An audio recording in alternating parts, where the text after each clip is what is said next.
While we enjoy the main course, we have the honor of calling up our guest speaker for this evening, Chayzer of the Rebbe, the Maniach Rashi, Avad Anach Satmimim, the Mashpia of our hosts over here, of Koil Leira Maisis, Shmoy Hoylech Lefanov, Harav Simon Jacobson.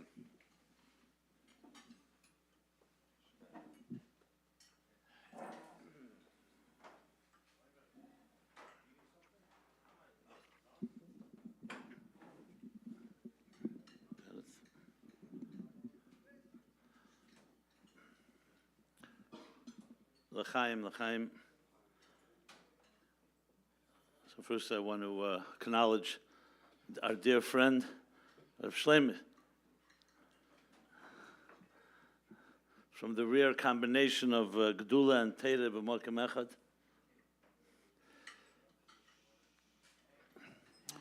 We can't begin speaking about anything today except Eretz Yisrael. I mean, all the time, im eshkachech Yerushalayim, so Allah has come v'kama for sure when it's such a matzav. And we learn from the best.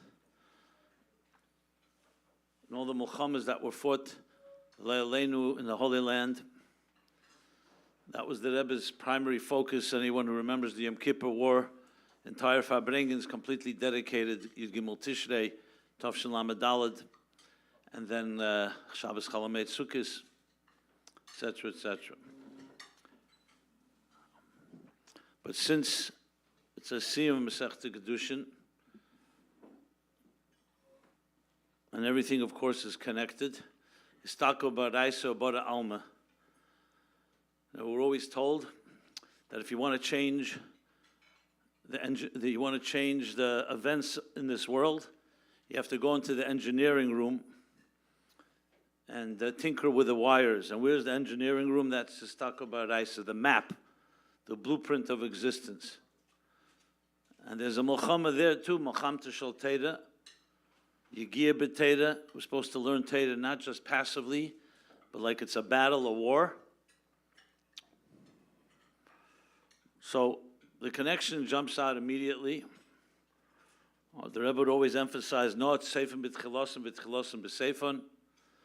The name of the Meseches Kidushin begins with Hamakadosh Seisha, and it concludes with Torah, as was mentioned. Yom Chasanose Zeh Matan Torah. So Kiddushin, its root is in the Chasana, the Kiddushin between Kudsha B'richa and Knesset Yisrael, between God and His people. So in essence, the whole Meseches Kidushin is really about our connection. And how do we get connected? Through Torah. That's the start. Chassidus, it explains it's actually all the three things. Kesef, Shtad, and Biyah, all were by Matan Torah.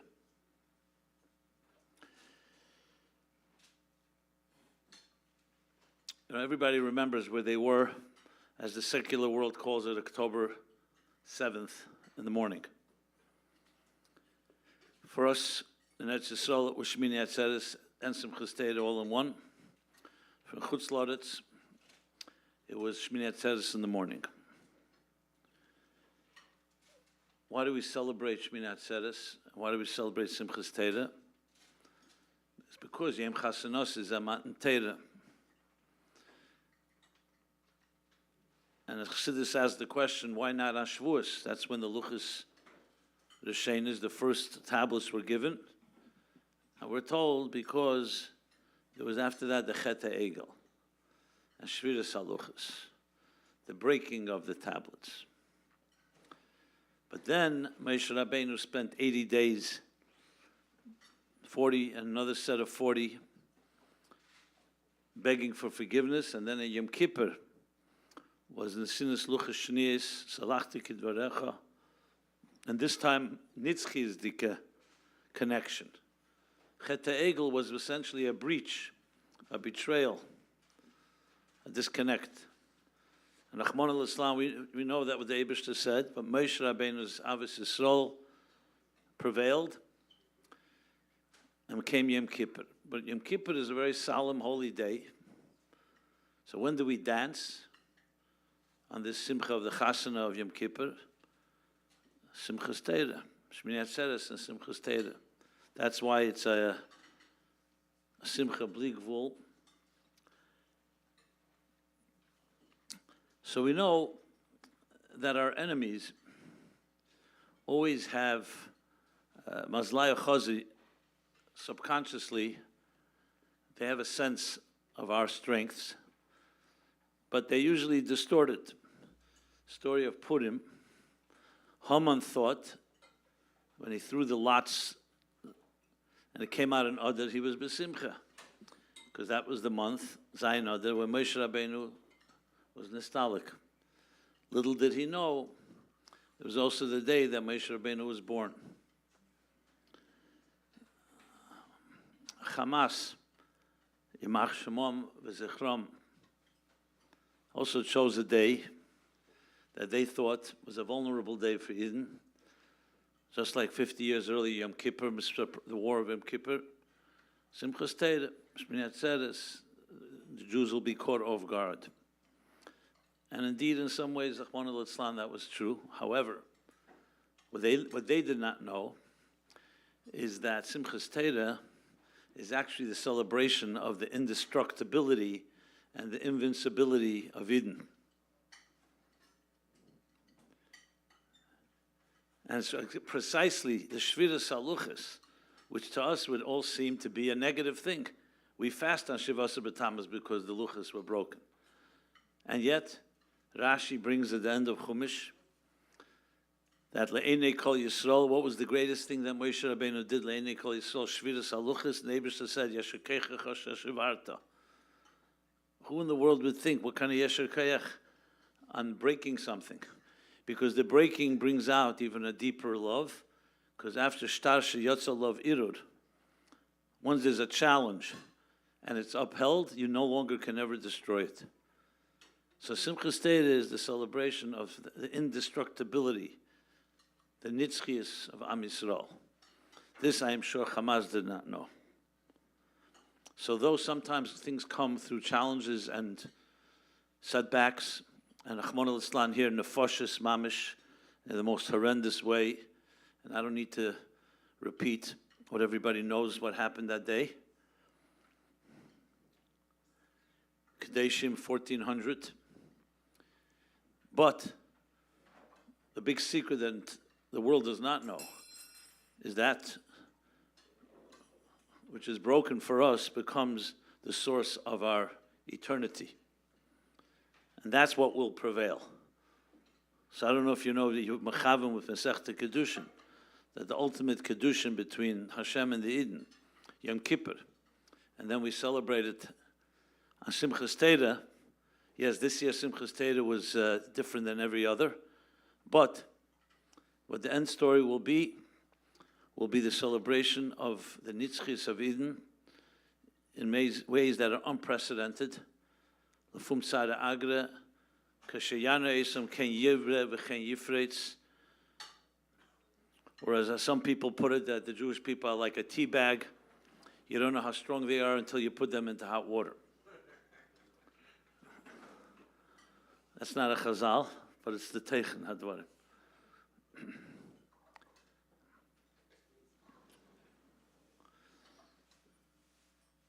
So,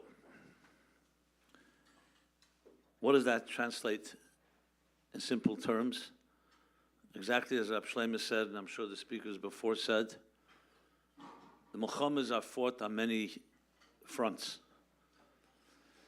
In a letter written, Yudal Iyar Tavshin Ches,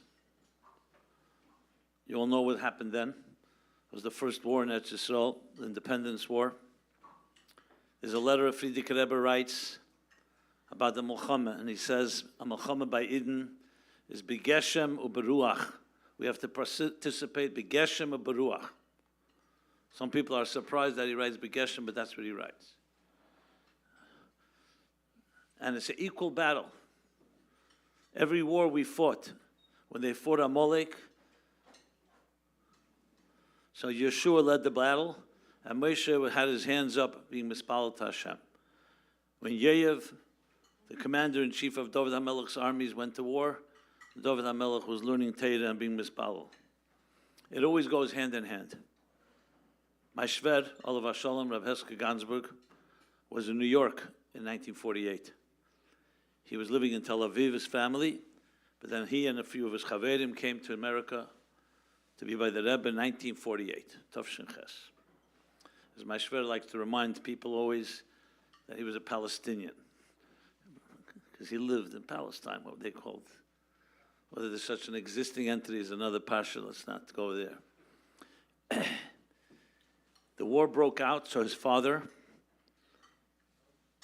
writes to him and says to him, your blood is not more precious than your brothers.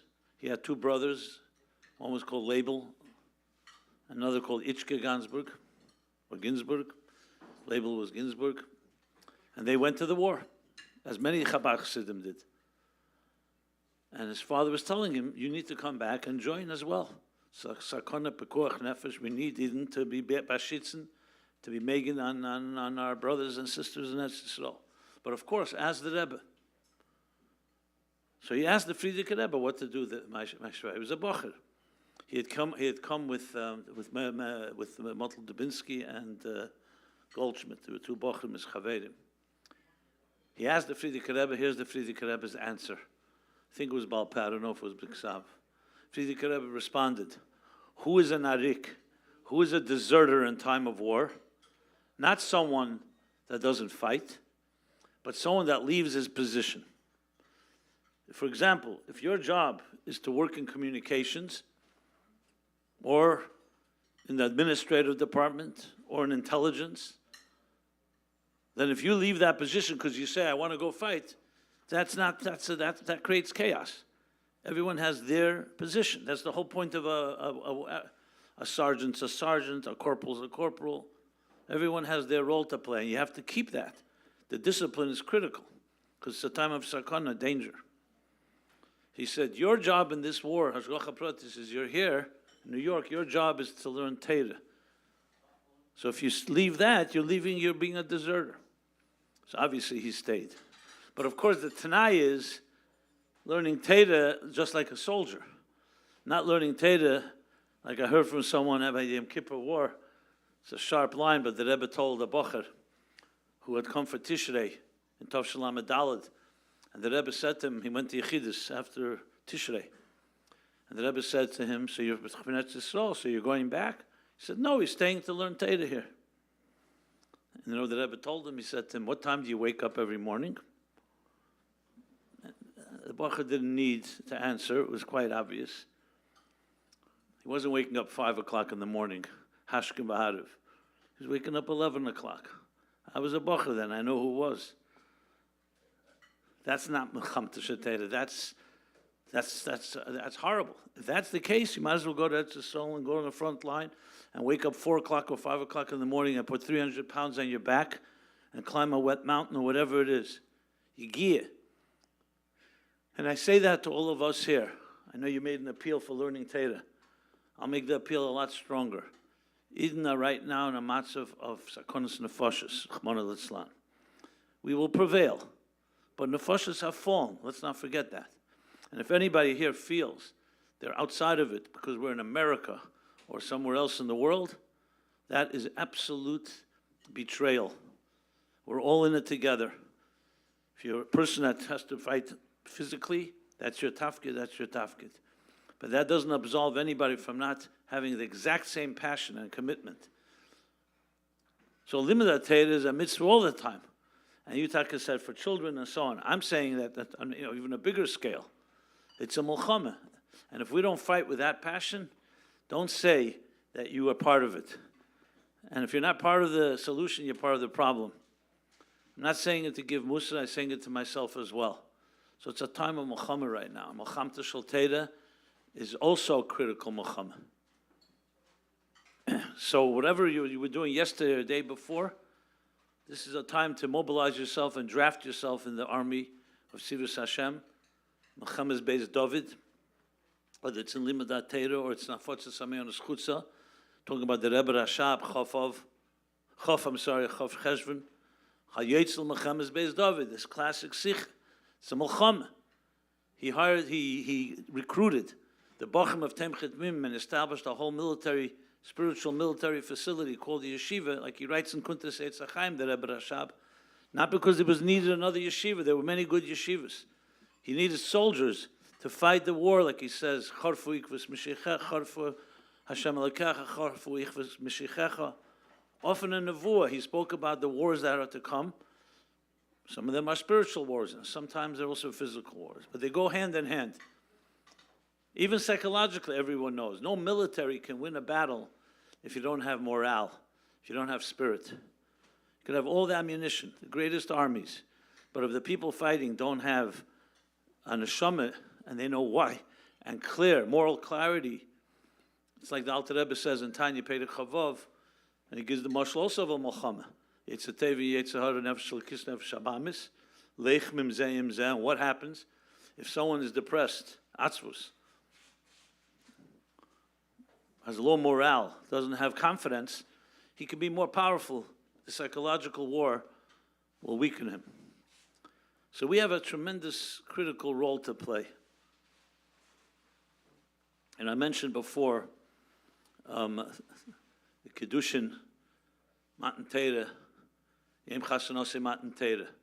Some of you may be aware of one of the classic Farbrengens of the Rebbe, Tov Shemem Zayin, Simchas Torah, specifically mentioning a day, Simchas Torah, the only time people say the Rebbe cried on Simchas Torah, and didn't just cry, he was sobbing when he spoke the Rashi and explained the Rashi, the last Rashi in Chumash. You know, why would Rashi conclude with something that seems so negative, Shviras Haluchas? It's a long sikh, I remember it like today. It's very hard to write because the Rebbe was extremely emotional. And the Rebbe said, because this was the biggest thing that Moshe could do. Yitzias Mitzrayim, the Makkos, Kriyas Yamsuf, Matan Torah, the 40 years in the Midbar, all unbelievable Eses and Mefsim. But where did Moshe show his real godless? Anossi is when he was Mesa Nefesh for Eden. Macheni no mesifrecha. You know what that means? Erase my name from this Torah. And he broke the luchas, like Rashi says in Pashke Sisa. Why? Because he was angry? No. Didn't lose control. It was very deliberate. The luchas is the ksuba, kedushin, the star. And he could tell the Eibush that he was preparing his argument, that even though, yes, they were Ever on Layir Lacha, but they didn't sign the contract. They weren't Makabal the Ksuba. So he tore the Ksuba. He broke the Luchas. Can you imagine? When a Sefer Torah falls, Rahman al-Islam, by accident is considered a tragedy, and we fast and all the different inyanim. Here it's not just a Sefer Torah. The Luchas, the Shein, is the Eibush wrote, the Eibush carved, and he deliberately threw it down. Because Eden above everything. And when the Rebbe was saying that, you could clearly see he was talking about a Nasi b'Yisrael, what a Nasi is. Tov Shemem was 30 years from the Rebbe's Nesias. Yud Shvat was a big day, Shleishim Shana. So many people remember his pictures. Rav Soloveitchik, the Rav, came to honor the Rebbe. The Rebbe stood up for him. He sat for a long time. When he was leaving, the Rebbe stood up again. It was a sight to behold. You know, they go back a long way. Rabbi Shechter, Herschel Shechter, was with him in the car when they were driving back. And he asked Rabbi Soloveitchik, so what was your impression? You know, you hadn't seen the Rebbe. They had communicated with each other in writing, but they didn't see him, I don't know, from Berlin. I don't know when it was. They must have seen each other last. No, maybe other times, but it wasn't very often. So what's your impression? So he said, when I saw the Rebbe in Berlin, he was a Talmud Chacham. When I saw him now, he became a Nasi, b'Yisrael. And the Rabbi Soloveitchik explained the difference. He said a Talmud Chacham is a Luchas Hashenis. After 40 days of Moshe learning with Eibush, he was a Talmud Chacham. you're the best teacher you could have. Inut kol ha'Torah kula. But by the Luchas Shnias, and he was Meisa Nefesh, and he actually challenged the Eibishter, and Salachti Kidvarecha, then he became not just Tamachacha Nasi B'Yisrael, Meisa Nefesh for the Eden. And when the Moshe Rabbeinu Kadnei Heid, where they couldn't see his face, was after Luchas Shnias, not Luchas Hashenis. Because that is a whole different level. So yes, Shviras HaLuchas, it's a breaking. But we have the Shivri Luchas in the Aron, because in the breaking, you have the greatest power. As strange as it seems. That the power of Tshuva is greater than the power of Tzaddikim. So the power of something broken, and we were broken here. Yes, our hearts are broken. This is our family. Every Jew is part of our family. So every Yid, every man, woman, and child who died in such tragic ways, the tzahal that the Rebbe would call Kadeshim Mamish, because they stand, the most holiest thing you can do is protecting other people's lives. These are us, these are our children, these are our brothers and sisters, these are our family. So we've been broken. But what the secret the world doesn't know is that when we're broken, we become stronger. That's what it is, because in the break, you discover the real power. And I say this also because I remember standing, I say sitting at the feet of the Rebbe. You heard the Rebbe speak after the 6-Day War, the Yom Kippur War, the Lebanese, the intifadas, the terrorist attacks. I don't know if you know, all the Mivtzoyim are a direct outgrowth of wars in Eretz Yisrael. Mivtza Tefillin, the 6-Day War. Malot, the terrorist attack in northern Israel, Mivtza Mezuzah. And one of the rest of the Mivtzoyim, Lamed Dalet, Hoshel Lamed Dalet. Mivtza Teira, Mivtza Tzedakah, Mivtza B'hai Small Sfarim, and Lamed Hey, the 3 of Chana, which is Neshek, Taras Mishpacha, and Kashrus. And then by Lamed Vov, Chinuch and Avis Yisrael. It was very clear. The Rebbe said it befedish and also beremez. So the Rebbe turned everything. Eretz Yisrael is the center of our lives. That's what we daven toward. Shana Babi Yerushalayim. Everything is the essence. The Rebbe was never in Eretz Yisrael, but I don't know if there's a man on earth that spoke more about Eretz Yisrael than the Rebbe. And we turn it always into something of Kedusha, because that remains Nitzchi. I'll share something else that I think is important to know. Being that it's Chafov coming, Chaf Cheshvan, sorry. The Chafs, it's all connected. Keser, Chaf. I heard you mention Ayin Beis. So Ayin Beis begins with the Shleish Ksarim, Keser. Rebbe Rashab was born in the Shnias Kisra, Tafresh Chaf Aleph. Chaf, Rosh Tevis Keser, yeah. I remember just L'chvivusa the Milsa, when I prepared once a Sikha in Tavshim Mem, I think it was Mem Zayin. It was Shabbos Chav Cheshvan like this year. And right in the beginning, the Rebbe mentioned about Keser. And the Tzemach Tzedek said, the Rebbe Rashab was born B'Shnas Kisra, Tafresh Chav Aleph, Chav, Gematria, and Rosh Tevis. So we brought the Rebbe brought about that Keser has 2 dargis in it, Atik and Arich. And the Rebbe spoke about it, and the Rebbe right away wrote to us on the side of the page. He says, right away you go into the deepest inyanim of Chassidus, you have to prepare the person who's reading the Sikha. The Rebbe began the Fabrengen that way, but when we prepared it, he always wanted it to be more bislapshus. Basically, like to move it a little later so people can first, you have to like a runway, you have to first take off before you. But let me share this. This is less known and almost unknown to people. I think I did share in the Kollel in one of my shiurim a few weeks ago. I mentioned before, Istaka Baraisa Baralma. Everything begins with Torah. But the Rebbe spoke Tov Shalom Dalet. What did he say? One of the things, Niba v'lo yoda maniva. So one thing was the Koch and Chinuch, Mipi Elim v'yenki, the Rebbe said, Ich weiß, was mir gestupt. Something pushed the Rebbe to Kozach that summer in Lamed Gimel in Chinuch, Mipi Elim v'yenki, Yisadet Te'ez, Lahashbis, Eyev v'misnakim. So the Rebbe said, Niba v'lo yoda maniva, on himself. He prophesied and didn't even know what he was prophesying. Then he said it a second time.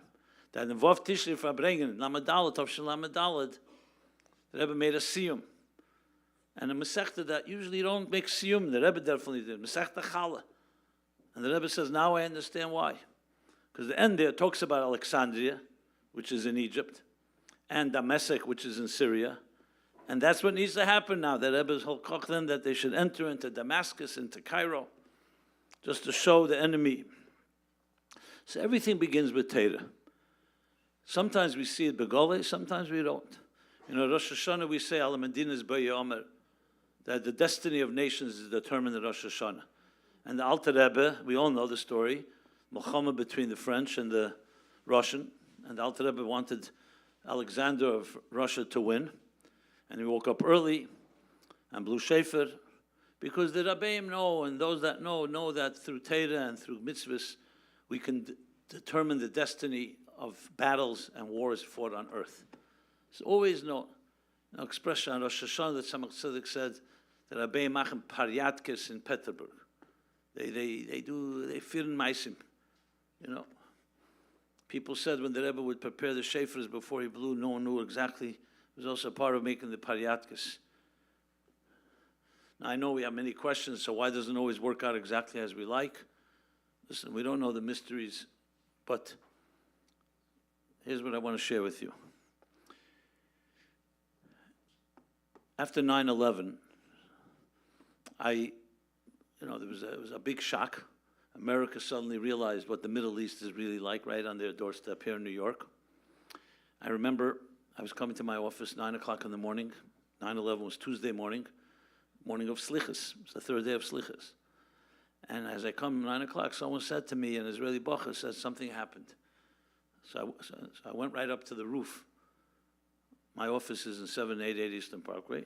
Alex, right? Remember? And you go up to the roof, you could see the World Trade Centers, and yeah, we saw they were already hit.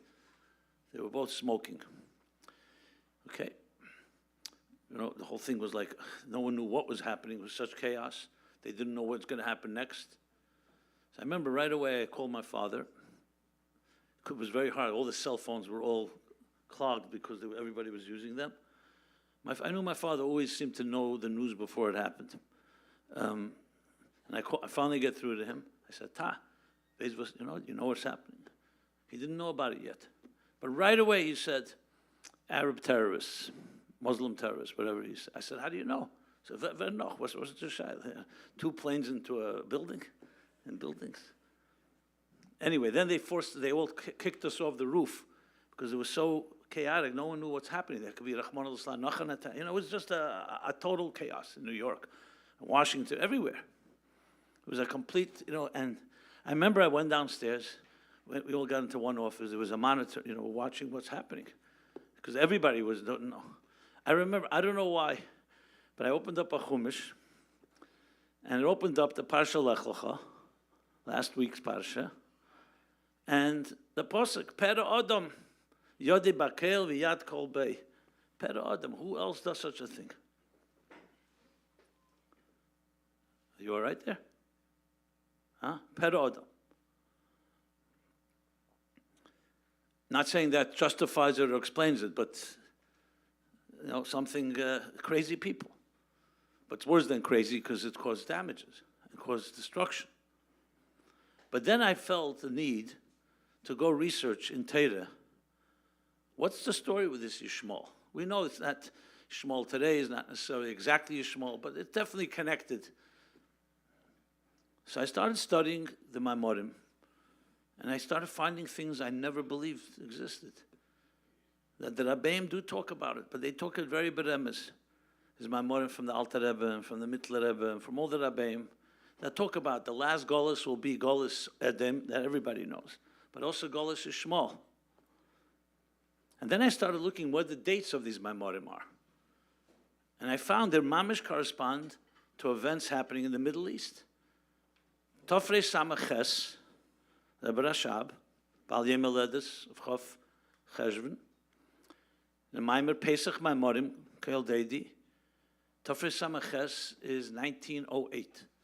1908 is more or less the time of the fall of the Ottoman Empire.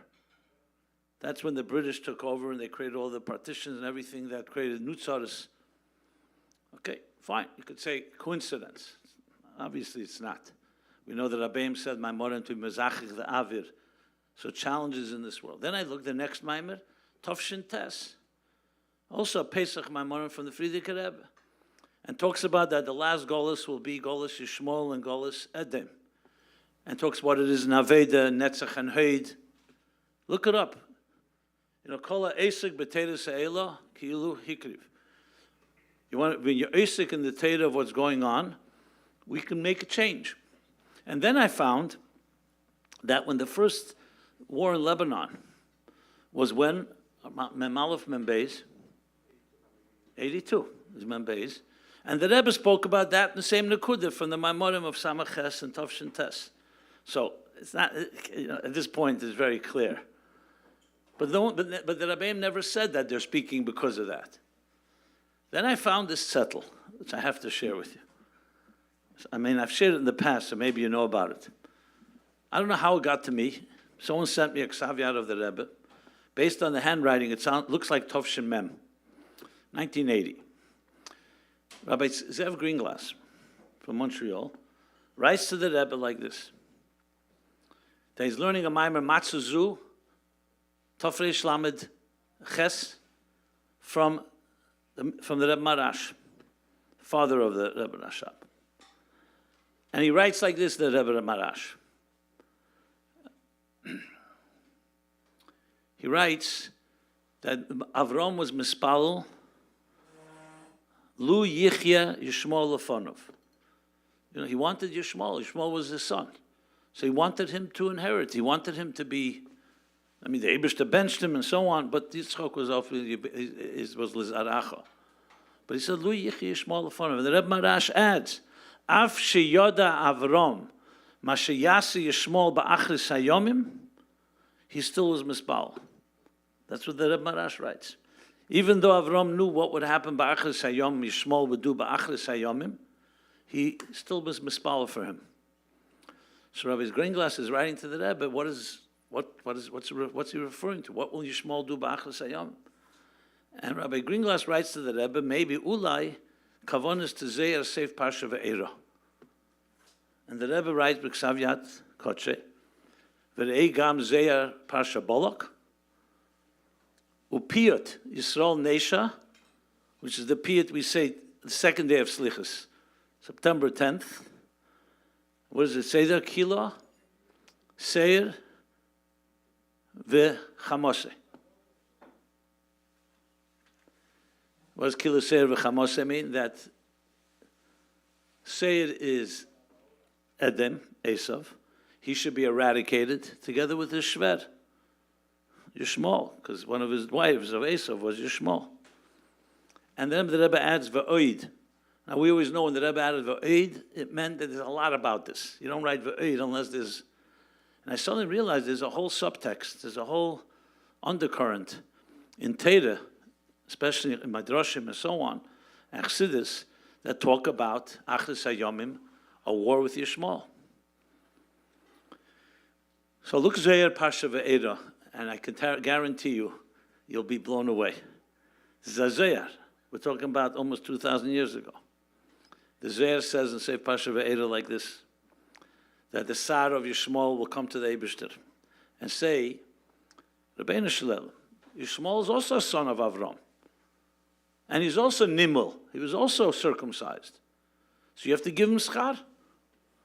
And the Eibishter will answer, Enochanami. But since he was not Nimel Tomim to Shmei Yomim, but Gimel Shana, so he'll get schar, a temporary schar. What will be his schar? That he will control Eretz Yisrael for a certain period of time. And then I'll take away the control. And then it says that B'achris HaYomim, Yishmol will lead a Melchama against Esav and against the Eden. And the end will be Yisrael Esachayil, Mashiach will come, it will be a total nitzach. That's what he says in Zehar, Seif Pasha Ve'era. In Pasha Bolok, some pointed it out already at the time. He talks about also Melchama B'achris HaYomim, and there he adds that the towers will fall. That's what he talks about. The towers, Migdal. We don't know what it means, Migdalim, what kind of towers. The Rebbe wrote the Zohar Pasha Balak and the Piyut, which we said, as I said, a day before 9/11. So there's a whole story here. This doesn't sound a nechama. I'm not looking here to try to justify or explain why we have to go through such a hell of a hester. That is in the mysteries that no one can understand. But when you hear these stories, you hear Achris Hayomim, Avram, and look at all the parshas right now. It's all about that. Look at the Balaturim at the end of Parsha Chayesara. Actually, I think at the end of Parsha Chayesara, yeah. And then the Keshet to Teldus. We all talk about these Mochamas Ba'achris Hayomim. And actually, there's a medrash that even says, Yishmael, Yishmakel, Yishma is Lashon Osid. Why is it? Should have been Nishma. What's Lashon Osid? Because the Eibishter will listen to our prayers Ba'achas Hayomim when we hear what Yishmael is doing. So, answers it does not provide, but it provides us with strength. The whole Bris Bein Absarim is a mysterious event. What's the Charei de Gdela? What was the Chesed? Why was Avram Avinu afraid? So you look in all the Madrashim, they say that Avram was shown all the empires to be, Golis Mitzrayim, of course, and Bavel, and Poras, and Madai, and Edom, and Yishmael. So he was afraid, but then the Eibishter said, V'achar king Yetzi b'rechush gadol. So I don't want to go through every Maramokim and every source, but the point is that part of Golis is the Birur HaUmis, and that's what it says in these Maimorim, why it all happens, because we have to be Mavada them. And the end will be obviously the Netzachen, and there will be the Gula Mitis Vashlema. And there's a lot more to be said. I firmly believe that when you learn these Maimorim, and you learn the Torah of it all, including Meseches Kidushin, the Kidushin which we need, God needs a good reminder that we're married to you and you have to protect us. And we do it through Torah, like the Siyum Meseches Kidushin. That when you learn Torah and Melchamta Shel Torah, it absolutely has an effect on the Melchama B'Gashmius. That's what we always knew and we always believed, and we were always part of it. When the Rebbe spoke in Tav Shalom Daled, Masechta Chala, the Rebbe said it clear. You learn about it in Torah, and then from Torah, it says Stakel Bar Isa Bar Alma, then it says V'kach Stakel Bar Nash B'Torah V'kayim Alma. So Torah affects the world. So you take all this together. These are Muslim, Beferish. We have tremendous strength and kayachis that Rabbeim give us. Again, why? I can't answer that. Mashiach should have been here 30 years ago, according to the Rebbe's promises. Why? We don't know. The Rebbe himself said, but we were always taught, and the Rebbe said this many times, we don't ask why. That was also the secret by Eden. We ask, what are we going to do? So I want to share a famous story with Rabbi Lau. I've repeated it many times. I heard it from him directly. Tav Shalom Daled, he came to America. First time he was the Rav of Netanya then, Rabbi Yisrael Meir Lau. Later he would become the Rav Aroshi, the chief rabbi. The Rebbe asked him in Yechidus, what's the Matzav Ruach? What's the Matzav Ruach by Eden and Eretz Yisrael? And he said, Rebbe, alle Eden sagen, was wird sein? Ma yiyeh. What's going to be? The way he tells the story is that Rebbe grabbed his wrist like this and said, Harav Lau, bei Eden fragt man nicht, was wird sein. Man fragt, was geht man tun? We don't ask ma yiyeh, we ask ma naseh. What are we going to do? And I'll explain. A victim asks what's going to be. The Rebbe, Friedrich Rebbe says, when it says the end of Masechta Seit, Ein lonu lishayin alal v'inu sheb'shamayim, everyone teaches that. It's like a bracha after all the negative things. And Friedrich Rebbe said that's part of the klola too. That will say, we have no one to rely on except Hashem, but Hashem gave you keiches. He gave you seichel, He gave you midas, He gave you resources. You have to do what you have to do. So we ask, what are we going to do? And this is a repeated theme hundreds of times in the Rebbe's Igres and Fabrengens and Yechidus. What are you going to do? The Rebbe never allows anybody to buy into this like victim mentality, self-pity. You know, what can I do, Nebuch? No. A commander-in-chief cannot afford to ask what's going to be. Didn't work out this way, we make a plan, we'll go this way. Go lechatchila riber, whatever it is. And we as the Rebbe's Chassidim, and a Chassid is a shtik Rebbe, we have those keiches from the Rebbe to also be leaders. And that's what I want to say, I think is the most important thing. These events today are, my opinion, will be the defining events of our lives. No question in my mind. Look what's going on. And how we will behave is going to go down in history. As Chassidim, we have to ask ourselves one thing. What did you do? What are you doing? Who else is going to ask that question? To be a bystander, a spectator, an observer? Chas v'sholem. Action is needed.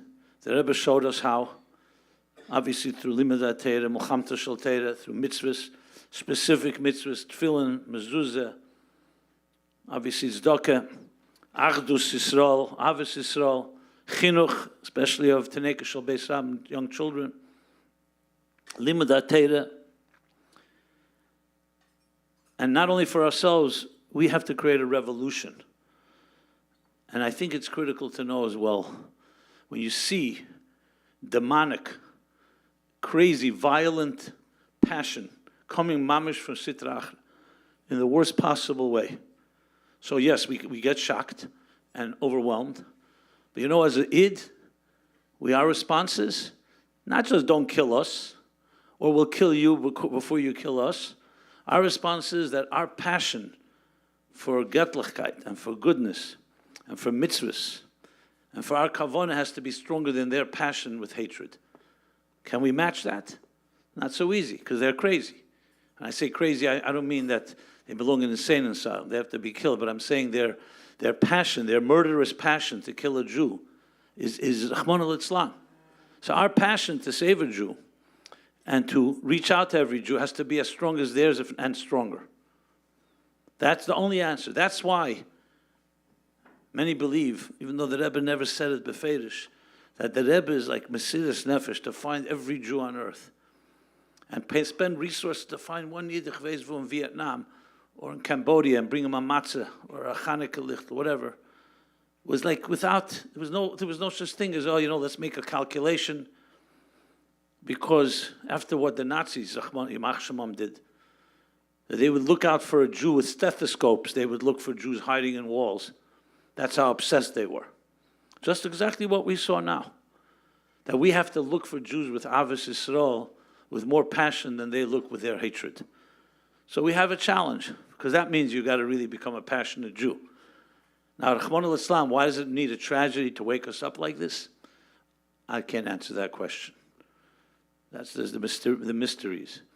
So we have a real challenge. Yes, we have to create a revolution in avos Yisrael, Nachdus Yisrael. You have some petty argument, or even if you think it's an important argument with someone, maybe now's the time to make up.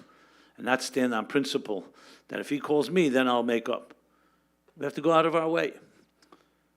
I'm not blaming anybody. I'm not looking, but this is what the Rambam says. When a catastrophe happens, it's a soul search. Time for Fashbrish B'maisov. That's not finger pointing. It says because we're responsible people. You saw something happen. It's not mikra nikris chaz v'shalom, the Rambam says. That's achzorius. That's insensitive. So everybody, yodeinish benafshe, including myself, that we have to look at something and get out of our comfort zone and do something different. That's what happens when we're challenged like this. And Rahman al-Islam, yes, sometimes it takes an enemy to get you out of your comfort zone, to get you out of your regular routines. And I say this completely. I mean, it's not because I'm wired this way. I saw the Rebbe. There's no way that I could not, it doesn't rub off. I mean, all the passion that shluchim have and shluchis have, it came from somewhere. Because there was a mokar, a mayanam izgaber like the Rebbe, Chai Lahachis, that he ignited, made us feel all responsible. So I have no question in my mind that the Rebbe is watching over us and giving us instructions, but we have to do that part.